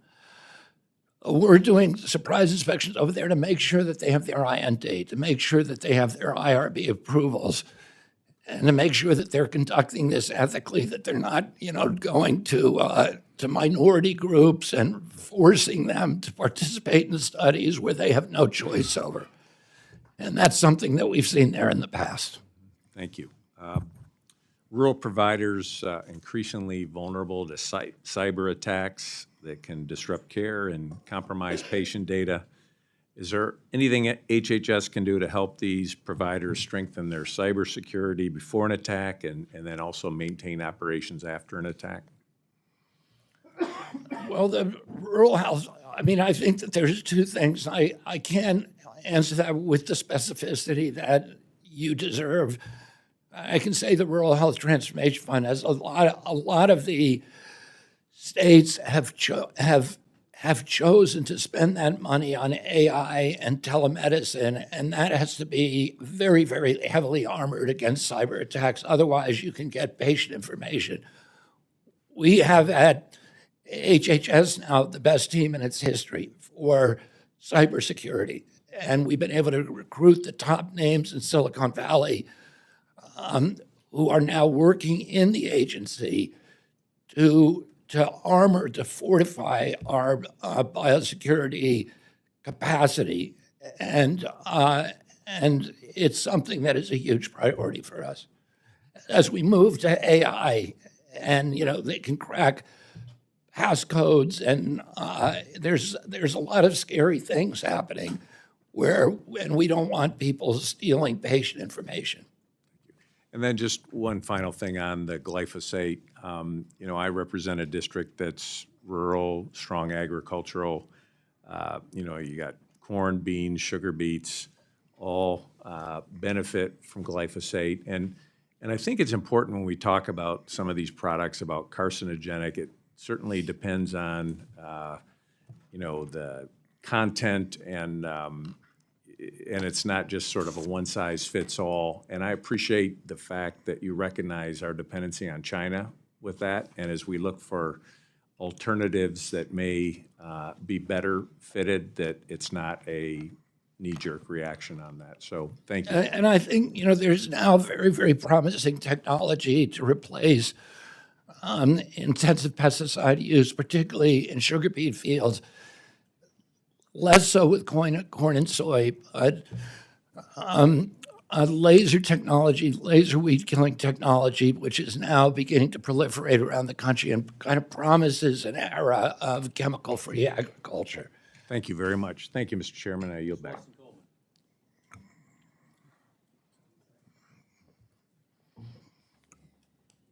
Good afternoon, Mr. Secretary. I want to ask you a question about who were you citing when you said that we have the biggest decline in health and that this is the sickest generation of children? Where does that information come from? I've not read that. Well, I don't think there's anybody who's associated with public health who doesn't know that. I mean, CDC, in fact, said the reason that we had the highest death rate during COVID of any country in the world, we had more Americans, 3,000 per million population, huge, 10 times what they had in Europe, was because we have the highest chronic disease burden of any country in the world. America has higher diabetes, higher obesity, higher heart disease, higher cancer, less lifespan, more fertility issues than any other country, autoimmune disease, neurological disease. If We there lead is the- any kind of a report, any Oh, kind of research, there I would just love to read it for myself. I would say there's Okay. hundreds of reports, and we're happy to provide I them. would, thank you. When we met last year, we talked a little bit about LIHEAP. And you told us that you did understand that it had a life-saving importance. And so, however, we look at this and we look at the budget, and once again, it proposes the elimination of this program, which has helped more than 240,000 households in my state of New Jersey alone. Families are already facing extreme weather and rising energy prices, especially with the threat of all these AI data centers, et cetera, and the costs that are associated with them. You also claimed the administration's energy policies would lower utility bills and that LIHEAP would merely subsidize the oil industry.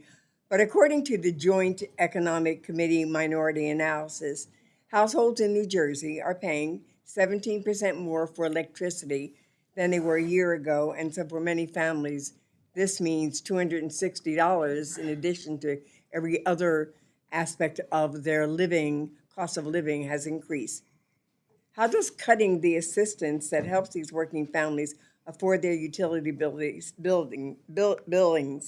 align with making America healthy again? And what do you have to say about saying last year how important you thought this was and the fact that it doesn't exist in this budget? Yeah, I mean, I understand the importance of LIHEAP to communities. My brother Joe was the biggest provider of low-cost home heating oil to families across New England, and I have had people come up to me for years saying, your brother saved my life. I go on the Indian reservations today, and people tell me that people will die on the reservations.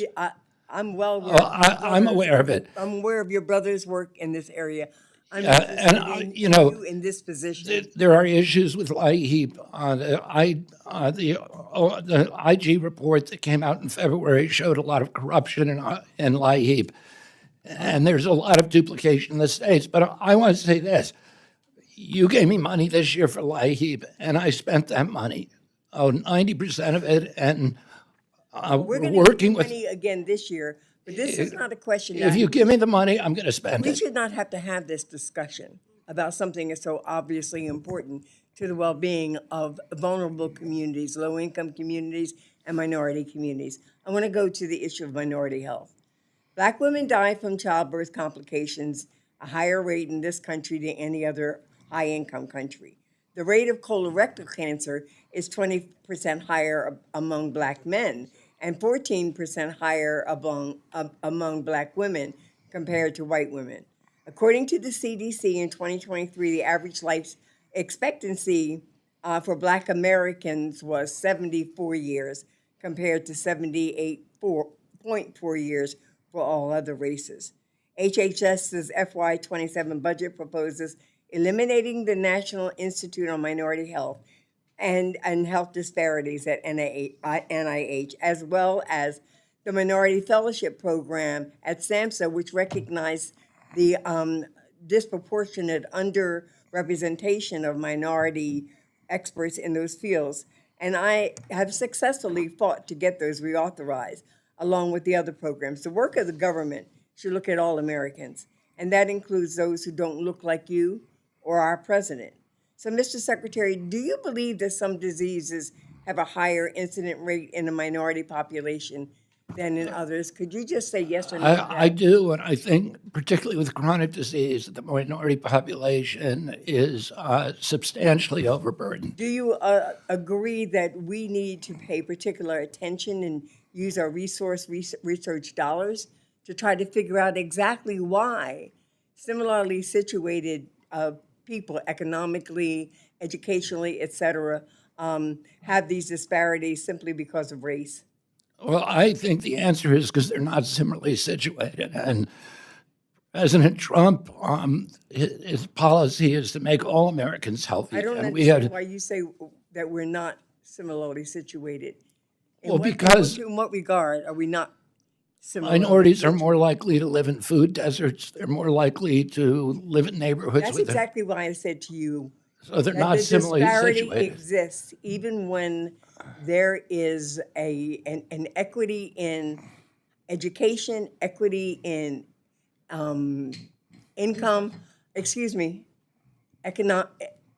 in income, but there still are these disparities that exist, and these institutions that look at and research into why that possibly is happening, they're losing money because of the decisions that you and Donald Trump have made. And I'm asking, how can you believe that that's the right thing to do? President Trump wants to focus on all Americans, get us all healthier again. Thank you, sir. Mr. Clyde. Thank you, Mr. Chairman. And thank you, Secretary Kennedy, for appearing before the subcommittee today. First, before discussing HHS funding, I want to thank you for your work restoring accountability and protecting personal freedoms in healthcare. In particular, I appreciate the FDA's efforts under your leadership to expand access to investigational drugs for patients with no other options. Your personal work in the approval of elamoprotide, now known as Forzinity, has been a lifeline for one of my constituents. She was a 5-year-old little girl. Her name was Hope. And she now has hope because she battles a rare mitochondrial disease. This was meaningful. This approval by the FDA of this drug was not only meaningful for Hope, but for countless other Americans living with debilitating mitochondrial diseases. So I want to tell you from the bottom of my heart, face to face, thank you. You have done great work for my district. Thank you very much. You're welcome. As we turn to the fiscal year 2027 appropriations, I'd like to discuss how HHS is ensuring that health funding serves the interests of Americans, specifically what actions HHS is taking to protect life, prevent fraud, and prioritize merit over DEI agendas. For most Americans agree that taxpayer dollars should not fund abortion, regardless of political affiliation.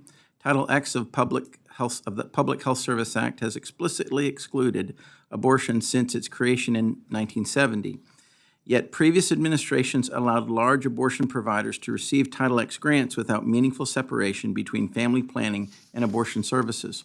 During President Trump's first term, the Protect Life rule enforced congressional intent by requiring that Title X providers maintain this separation, comply with abuse reporting laws, and prohibit abortion referrals, a rule that was later rescinded by the Biden administration. So does HHS plan to issue a new Protect Life rule to protect the integrity of the Title X funding going forward? Is that something that's in the docket for you guys? We are about to issue new NOFOs, and I think you'll be very happy with them. Okay, all right, great. Given last month's announcement that HHS is unfreezing the funds that were previously frozen for this, what assurances can you provide that taxpayer dollars are not subsidizing abortion or abortion referrals through Title X? Well, it's illegal, and we take our responsibilities in terms of monitoring grants to make sure that that doesn't happen. Okay. I also would add that at NIH, we have now banned fetal stem cells funding from NIH for external researchers, and we banned the use also of fetal tissue. Well, thank you. So now on the subject of welfare fraud in Minnesota, as we work to restore accountability and ensure taxpayer dollars are used as intended, I want to highlight the billion-dollar child care fraud scheme that was documented in Minnesota, linked to Somali networks. This scandal reveals how gaps in oversight can be exploited. That being said, what specific steps is HHS taking to strengthen oversight of the block grant programs like the child care and development blocks, and how can Congress support additional efforts to hold these criminal actors accountable? Yeah, I mean, I want to say this. In the autism program there, we expected to pay about, this is for, 88 Care for Autism. We expected to pay $7 million a year, and we were paying $200 million a year. Oh. That was stolen money. And we have impounded now $349 million from the state of Minnesota. This is money that has already been paid to the providers. We are holding our reimbursement until they can show us receipts. And that's what we will do in the future. We also have changed our payment methodology. On the Biden administration, they implemented rules that required us to pay claims even when we knew they were fraudulent. It was called a pay and chase system. Mm-hmm. And then we were supposed to go and claw them back. And of course, that never happened. Right. So now we have a catch and stop system where we look at it before it goes out. We have AI now monitoring all of the grants, looking for fraud, flagging fraudulent cases for us, potentially fraudulent cases, have human review, and we stop them before they go out the door. We've already saved $2.1 billion just in the last few months that would have been stolen from us. Well, thank you very much. My time has expired, but I just want to say appreciate you taking good care of taxpayer dollars in that regard and eliminating the waste, fraud, and abuse. And I yield back, Mr. Chairman. Mr. Harder.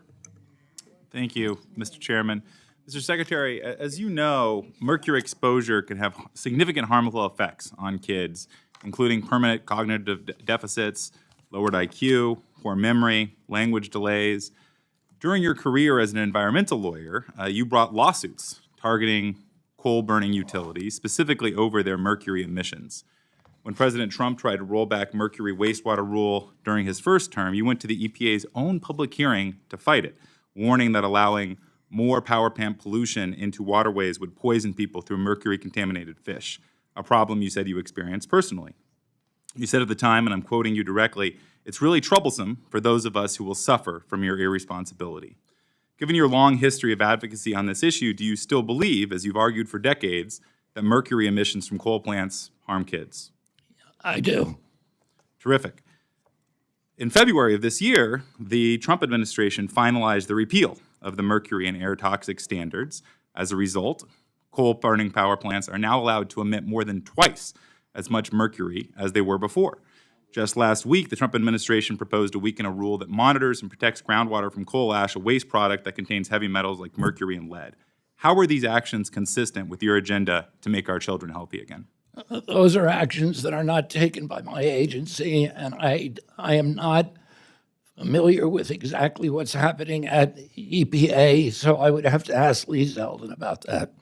This has been a major news story. You're the Secretary of Health and Human Services. You made a career out of fighting mercury pollution. Are you telling me that you don't have an opinion about this mercury rule? Well, I don't think any mercury is good, and that's one of the reasons we're holding up the Gavi grants, because they're giving mercury vaccines that are banned in Europe and the United States. Mr. Secretary, I don't want to get 161 million stay kids focused in on this Africa. mercury rule. This is your administration making this decision. Are you critical of it? Why have you stayed silent on this? You should call Lee Zeldin here and ask him about those. That's not in my, I have a $2.3 trillion agency. I've got Secretary, you had in your testimony, you wrote I, an entire report. I was not part of the hearings. I was not part of that decision. I'm not going to comment on it because I don't know anything about it. It sounds like pretty convenient amnesia to me, because you wrote a report where you talked about the damage of toxic air and water listen, pollution. mercury is absolutely, it's the most powerful neurotoxin that we know of in the universe. So why are you working for an administration that is doubling the amount of mercury pollution in our air and water? I am running HHS and I'm ending the chronic disease epidemic, I think it sounds like which an is awful what lot. President Trump wants. And I'm not going to comment on that because I don't know anything about it. Well, I think that's very convenient for you, and it shows a significant degree of cowardice.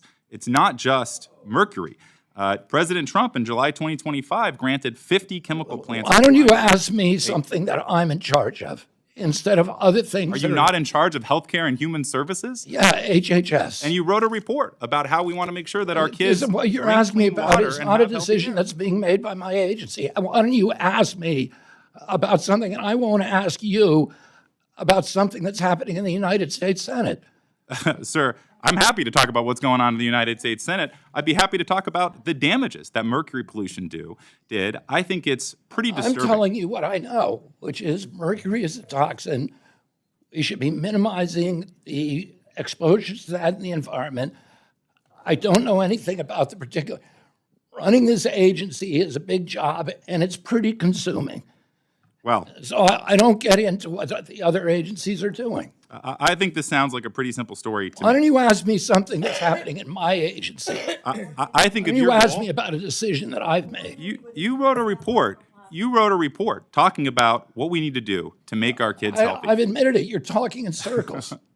I've said, I think it's pretty disturbing to me that you don't want to talk about a doubling of I mercury don't want to talk pollution. about. You've spent a career about this. I don't want to talk about a regulation or a policy that I don't know anything about. Well, I hope you learn about it, because this is a big deal, and you spent your entire career advocating to lower mercury pollution, which I think is really admirable. Let me in this just say, I think administration. y'all are talking over each other. You definitely, the Secretary has acknowledged he has some issues about that, but obviously he cannot speak to the EPA, so y'all are both really agreeing but won't agree. So, Well, so- let me close, Mr. Yeah, Chair. but we did that in partner because we run ARPA. So that, for me, was a decision that I had something to do with. I don't have anything, and I can tell you this. President Trump, when he gave me this job, he made a condition precedent, and he was very open about it. He said, I want you to stay away from energy policy. And I agreed to do that. So I don't comment on energy policy. I comment and work. I've got enough to do in my agency to This make isn't an energy Americans issue, healthy sir. again. This is a healthcare issue. And just in closing, I think this sounds like a pretty simple story to me. An administration that took $219 million from the oil and gas industry in 2024, and in exchange, doubled the amount of mercury pollution in our air and water. And so what I don't understand is how you can spend your entire career talking about this issue, and then the first minute that you get power to do something about it, you take off the mask and become an apologist for an administration that is increasing That's mercury just more a than total any other in history. mischaracterization. I'm shocked that you'd come to this meeting and not have a single question to ask me about my agency. I had plenty of questions, sir. Well, go ahead. Whether and you wanna ask them, answer 'cause them. all I right, can we're answer good. Time has expired, Mr. Moore. Thank you, Mr. Chairman, and thank you, Secretary Kennedy, for being here. Thank you for all of your hard work. As a side note, I would applaud, being from the state of West Virginia, what the administration's done as it relates to the coal industry. And we heard some numbers cited in terms of life expectancy in certain communities. I can tell you, in my state, life expectancy is like 71 years. I mean, it's the lowest in the country. And part of that is obviously we live in food deserts, right? That point that you made earlier is just that. And part of the reason we live in food deserts is because we had 20 years of Democratic elected officials shutting down our coal industry against our United Mine Workers, our great United Mine Workers, unionized guys losing their jobs. But anyway, I guess we don't care about the unions. So, Ms. Secretary, thank you very much, though, for your decisive leadership you brought to the Department of Health and Human Services. And I commend you on the work on advancing to make America healthy again in the agenda, particularly the MAHA Commission to confront the root causes of chronic disease, taking bold action on infant formula safety through Operation Stork Speed, and fighting to finally deliver fair, most favored nation prescription drug pricing for Americans. And as a side, I want to thank you for coming to the great state of West Virginia with my governor. You're actually at my children's school, where you're trying to help him actually get a little healthy there as well. I'm trying. Yeah, you might want to check back in on it. But You lost 15 pounds the last time I talked. He did. He's getting there. He's doing good. I also sincerely appreciate you working with me last year to help ensure critical NIOSH funding for restoring NIOSH in Morgantown, West Virginia, where black lung testing occurs, which is vital for hardworking coal miners and their families across West Virginia. Mr. Secretary, I've introduced the Respect Parents Child Care Choice Act, which would ensure child care and development block grant funds are delivered directly to parents, allowing them to choose the best caregiver for their family, whether that be a parent, a grandparent, an aunt, or an uncle, or a sibling. Given your emphasis on empowering families and improving outcomes, will you commit to working with me to ensure the CCDBG funds can more readily support kinship and in-home care rather than being disproportionately steered toward institutional providers? Yeah, I will absolutely commit with you to work with you on that. And as you probably know, the First Lady has been driving this effort to keep families, to keep children with their families. We have programs at HHS that are funding substance abuse, which is one of the primary reasons that families are losing their children. And partially as a result of the programs that we have in place, the number of foster children has dropped from 425,000 to 325,000. And it's because we're focused on keeping them with their family of origin, which is where they belong. It really is, and in a state like mine, next to kin and the kinship, that it happens more in West Virginia than a lot of other states, and I think it's really important to keep them with their family of origin. Just shifting gears here real quick, I was encouraged by the announcement that the Trump administration would be ending the use of human fetal tissue from abortions in NIH-supported research. Can you give me an update on the implementation of that policy? Are our regulations out? We have finalized regulations on that. That's wonderful. That is excellent. Well, with that, Mr. Secretary, please keep up the good work. Come back to West Virginia anytime. We'd love to have you. Your father was very popular there, as was your uncle, so we'd love to have you back anytime. I yield back, Mr. Chairman. Ms. Dean. Thank you, Mr. Chairman. Good to be with you, Secretary Kennedy. I hail from Philadelphia region, suburban Philadelphia. And I have to admit to you, this last round with Mr. Harder was relatively revealing that MAHA, apparently, as you sit around the cabinet table, works only in silos. That's something you care desperately about. You have not had a conversation with the EPA. Secretary, that's rather I have a stunning. lot of conversations with the That was my Secretary. comment. Excuse me, that was my comment. Let me go to It's just MMR. wrong what you said. Thank you. Let me go to, let's talk about vaccines. Before the Trump administration came back into office and you came into office as Secretary, 2024, how many measles cases were there in the United States? I think during the 4 years of... I'm asking a specific year, the year before you came in. I don't know, but very few. Yes, you're right, 285. Yeah. How about in the first year of the Trump administration, 2025? How many cases of measles? 2,500. You're very close. Yes, you're right. So we went from fewer than 300 to much more than 2,000. How about this year? This year, 1,700. This year, we're talking January to April the 9th, 1,700, yeah. 1,714. How many deaths have we had? 3 or 2. 3. 3. 2 children in Texas, you're aware of those, and an adult in New Mexico, unvaccinated. Can you tell me, can you tell all of us, is the MMR vaccine safe and effective? Yes or no?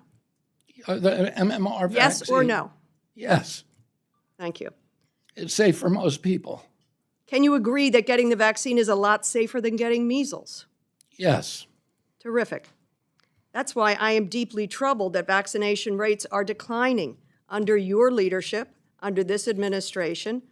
MMR coverage has dropped to just 92.5%, well below the 95% threshold needed to prevent outbreaks such as we are seeing in this country like we have not seen in decades, deaths that we have not seen in decades. Mr. Secretary, how many members of the Advisory Committee on Immunization Practices did you replace when you came in? Well, I fired all 17 members. That's correct. You fired all of them? Yeah. All of the vaccine board?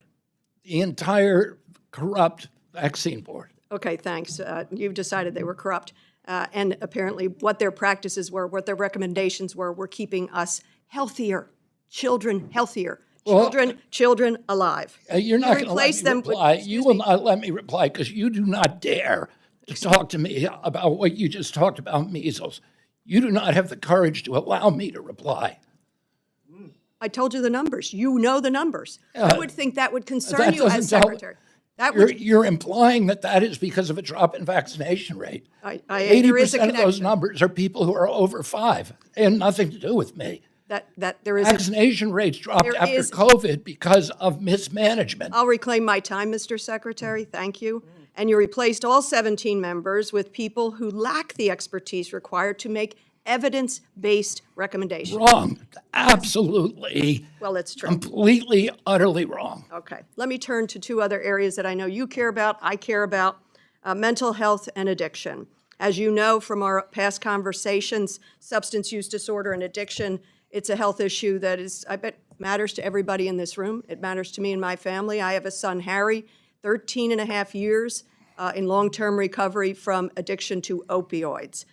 So many of my constituents have had this same struggle. So many of my constituents have lost family members to addiction and to overdose. I know you, too, have been open about your own recovery. Would you agree that addressing our nation's mental health and substance use crisis is a priority of yours? Absolutely. In your testimony, you state, quote, "We must address the root causes of behavioral health conditions," end quote, and that HHS will focus on strengthening prevention. Secretary Kennedy, you stand by that testimony? Yes. Thank you. Did you recommend cutting $261 million from SAMHSA's Center for Substance Abuse Prevention, yes or no? We didn't cut that money. Have you read your budget? Have you read your budget proposal For this year, for this year? And we could talk about SAMHSA before, but for this year, did you read your budget proposal? I thought you were talking about another issue. Okay. You've cut SAMHSA. But we've also elsewhere Cutting increased SAMHSA. Am I right? You're cutting dramatically. SAMHSA. We've dramatically no? increased our investment in addiction elsewhere. That is actually not true. That is seriously not true. And that's why we have to have these budget hearings and you have to come in knowing what your budget request was. I have read the budget and your testimony. You state in your testimony that AHA, I'm not sure that acronym, but AHA, will focus on high-impact priority areas, including mental health. Did you recommend cutting $1.3 billion from the Center for Mental Health? $1.3 billion cut in your budget. I think that's the proposal. Okay, you're comfortable with that. Your testimony cites White House MAHA report finding a shortage of behavioral health providers. Do you agree with that finding? Did you recommend cutting $68 million from behavioral health workforce development? I think that's the cut? proposal. That's terrific. And you also propose consolidating substance use and mental health block grants along with state opioid response funding, just as we're finally making some progress. You did not increase the overall funding. You're trying to cut all of these things. In my neck of the appropriations woods, We call that kind of block granting shifting and shafting. We move all of you into one fund of money. We don't give you any more. In fact, we cut a whole lot, and good luck finding your resources. Yeah, we've I created ask you new to programs. programs because the other ones were so lousy. Yeah, SAMHSA they wasn't. were. SAMHSA was a bad program. I guess can that's why you explain to cut it why. earlier this year. I'm happy to entirely. explain why, Congresswoman. Well, let me just finish with, you cut it entirely earlier this year, sending 2,800, I think, notices of grant cancellations, which the administration had to reverse in a matter of a day. What kind of incompetent decision-making is that when lives are at risk? Termination notices went out in SAMHSA, and I reversed them as soon as I found out about it, within 24 hours. Yes, it was a crazed mistake. Thank you very much. Good to see you, Mr. Secretary. You too. I got to tell you, I like the idea that finally someone is questioning how things have been done in this country for 20 years. Because the observation I made, and I don't know if it might have been with you last year, it might have been with the head of the NIH, that the country is clearly sicker now than it was 20 years ago. There's no question, there should be no question in anyone's mind, despite the fact that we spend hundreds and hundreds of billions of dollars on things like, and you know this was one of my pet projects, $10 billion a year on sweetened beverages, on SNAP program, that I'm convinced all that did is lead to higher rates of obesity, higher rates of metabolic disease, higher rates of insulin resistance, and we were spending federal money, and then on the other end, spending federal dollars to treat the people who got the chronic illness because that's what we were allowing them to buy with federal dollars. And we're slowly unraveling that. So thank you very much. With regards to the vaccines, the reason why people are skeptical of vaccines is because what happened during COVID. When I had the CDC director sitting where you were and asked her, well, why did you exactly propose that children should be getting it, like young, healthy children? Oh, well, because otherwise it wouldn't be covered under the free vaccine program. Oh, so it's not for medical reasons, it's because there were some children who wouldn't be covered. So why didn't you come to Congress and just ask us to cover those children if their parents decided they needed the vaccine? But no, for unscientific reasons, they said every healthy child should get it. And most parents figured out that COVID really wasn't dangerous for young, healthy children, despite the fact we made a lot of children get a vaccine. That's where it started. So that's not your responsibility. That's where questioning vaccines started. I do want to just mention, I thank you in the NIH budget that once again you dealt with the issue of indirect costs. Because as you know, large universities shift a lot of cost of doing research over to the federal government through what are much higher indirect costs. And the vary between universities could be as low as 15%, high as 70%. Overhead should be about the same everywhere. And what you're finding is that in some of the universities, especially the wealthier universities, choose not to use their endowments, but instead depend on the federal government indirect cost rate on NIH to fund their research. And I've always said that a much better approach is keep the NIH budget constant, but reduce that indirect cost rate so you can fund more research.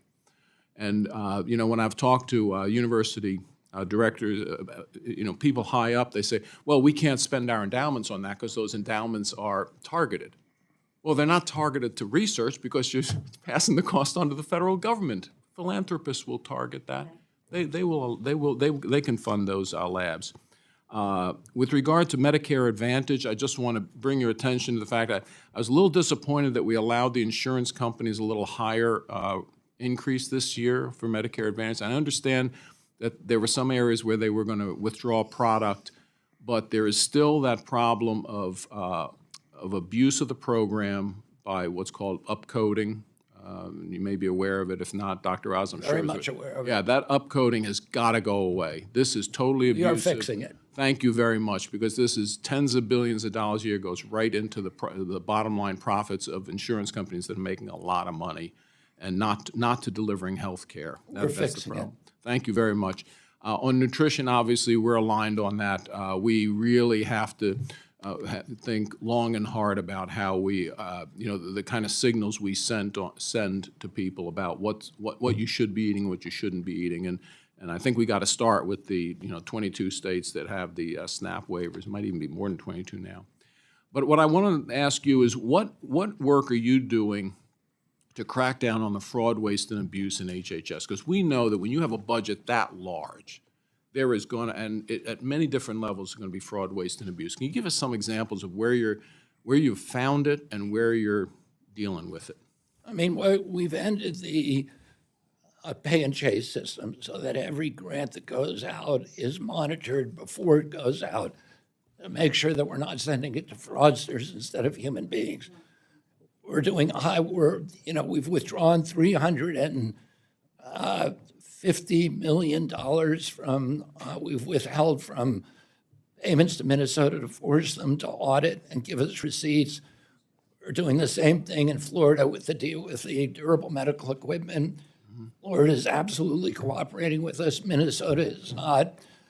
The same things are happening in New York and Los Angeles. In Los Angeles, we have terminated 500 hospices. Hospices in California, which has more than any in the country, they're empty, many of them. We were finding an entire hotel filled with hospices almost in every room. And of course, they didn't have any patients, they had fake patients.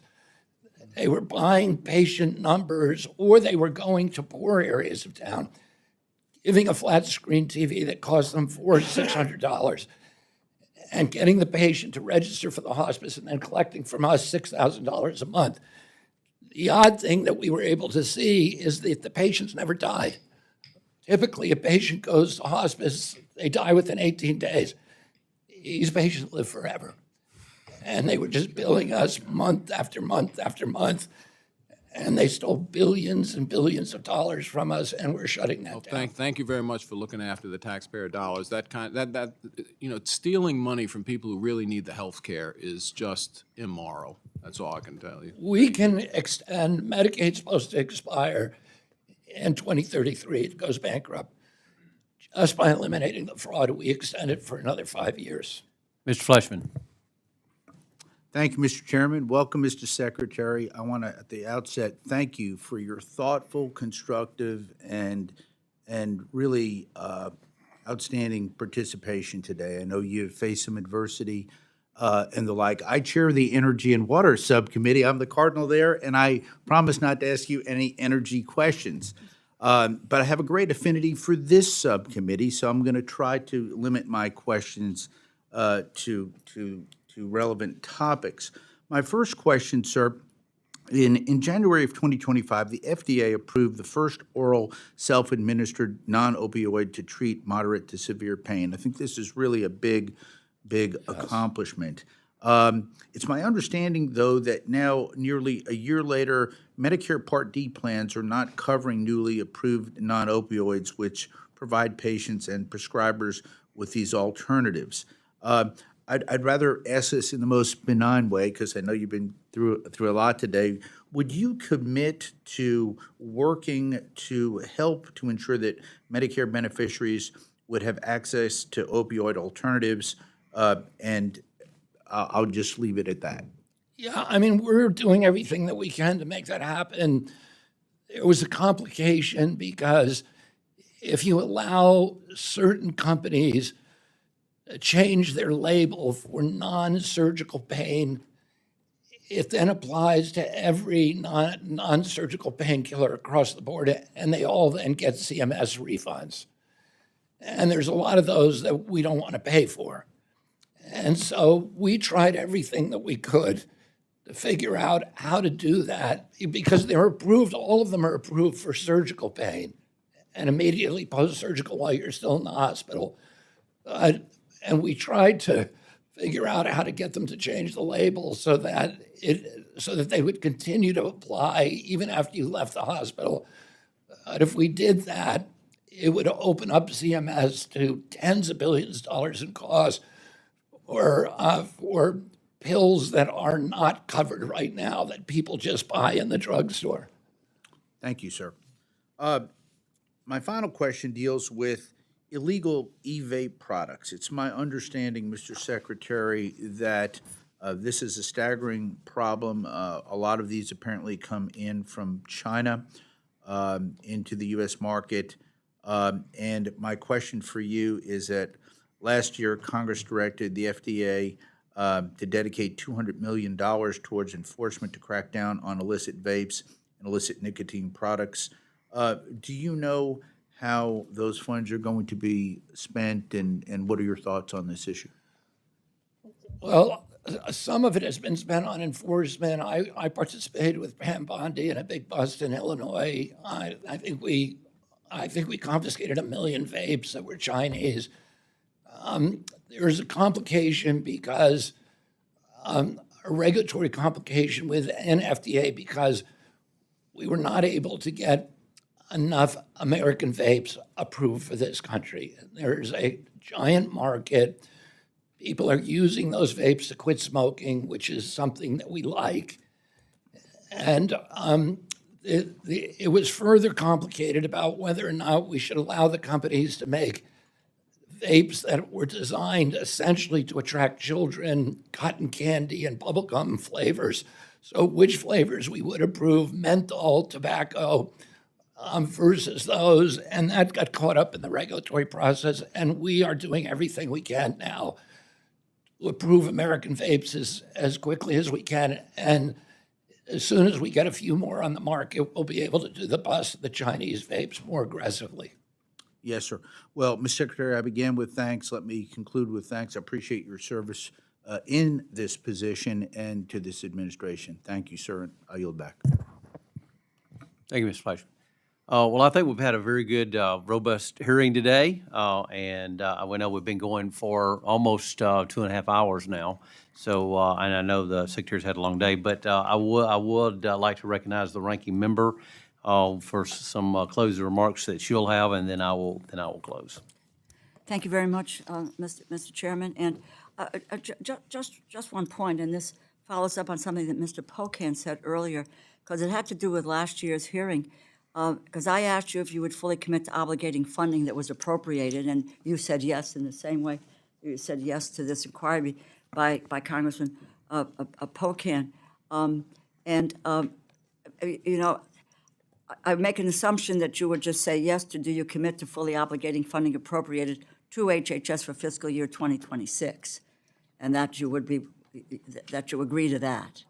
I agree to that. Yes, fine. But I just want to say with regard to that, Mr. Secretary, and we passed the labor HHS appropriations more than 10 weeks ago. Throughout most of the 10 weeks, OMB has prohibited your agencies from awarding funds to carry out their missions.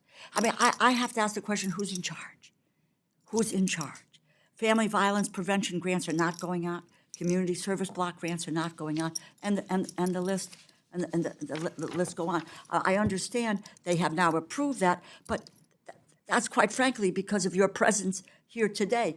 I'm going to just pose these. You don't have to answer them, but I want answers to these. Have all of your agencies received their 2026 funds from OMB?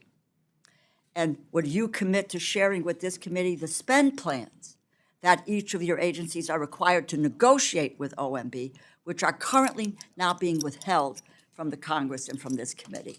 Two important areas that I would hope that could be answered in the affirmative. I will work with your staff on that, Okay.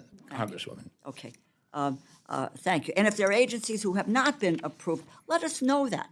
We want to, let us help you get the money that we have appropriated to go out to people. I said in my opening remarks that the country is suffering from an affordability crisis. The cost of everyday items goes up.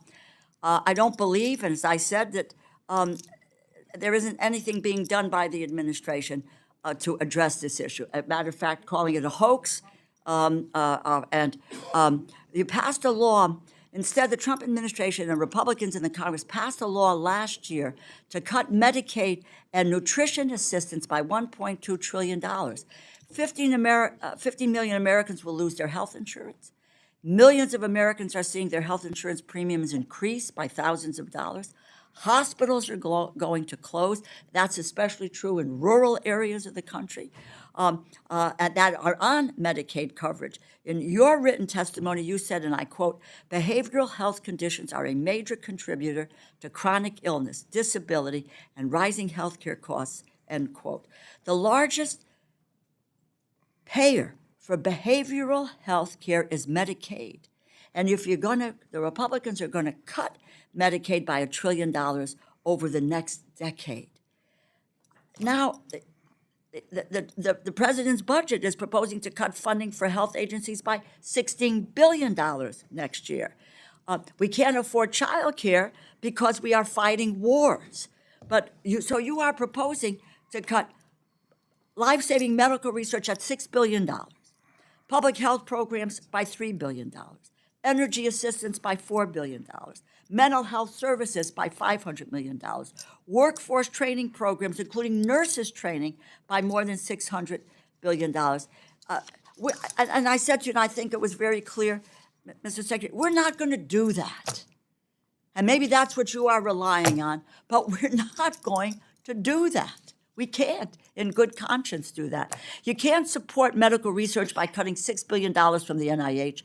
You can't strengthen public health by defunding the CDC. You can't improve access to quality health care by kicking 15 million people off their health insurance and raising health care costs for millions of families.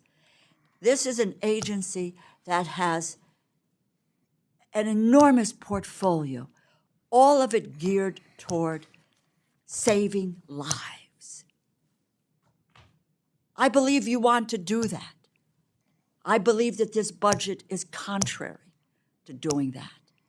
And we will, from this side of the dais, I assume there'll be some of our colleagues on the other side that will join us in saying no to what these cuts mean, because the most important thing we have to do, and the biggest cause we have, the biggest job that we can do with this institution is to prevent illness and to save people's lives. There is no more noble cause that we are engaged in.